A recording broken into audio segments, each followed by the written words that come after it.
Codemasters has been famed for its rally racing games, and Colin McRae Rally is the game that people hold probably closest to their hearts. There was a definite desire for us to return to our more rally-based roots that we'd obviously started with in the Colin McRae franchise. That's the game we want to make, that's the game the fans are asking for, and you know, as an art team, we're loving making that kind of game again as well. Early access was really interesting because obviously we were releasing new content every month, and that's something that's quite different from how we normally work.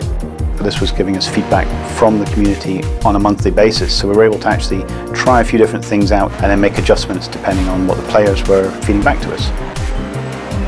The key pillar that we grew the whole game on was just the idea of making the most authentic and best rally racing experience that had ever been made.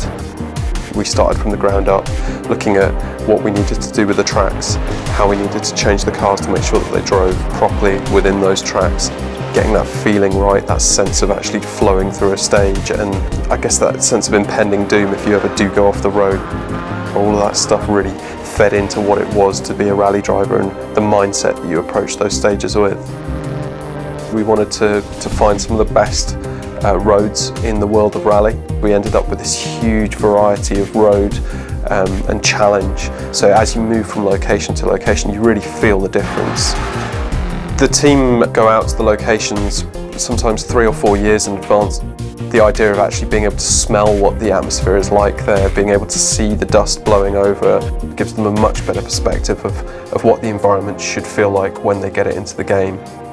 I think you can tell that when you're playing the game that these aren't made up, these aren't lines which are just drawn for fun or gameplay purposes. We've gone the extra step to make those roads authentic to as they are in real life. These stages are much longer than anything that's been in dirt before. I think that really helps to make it feel like you're on a journey through an environment, much like a real rally driver would be, and you really feel like you've achieved something when you reach the finish line at the end. We'd always made amazing recordings of our engine sounds and gravel kick-up effects, but we'd never really utilised them to their full potential with the old physics engine. Just bringing up the level of detail in the physics instantly brought up the level of detail in the audio, and it meant that when we went out and recorded new cars, we knew that we were going to get even better fidelity out of the experience. We have contacts in the rally community, so we got people like Ryan Champion, who owns the Super Impreza that we recorded for the game, to come in, and he spent a day with us validating stuff. We had this amazing moment where Kevin Abring, driver for Hyundai WRC, actually picked up the game and started doing these amazing world record breaking runs. It was just set us on that path of knowing that this game was special and understanding that rally drivers were really enjoying the experience of driving it, and I think that's probably the best validation we could get.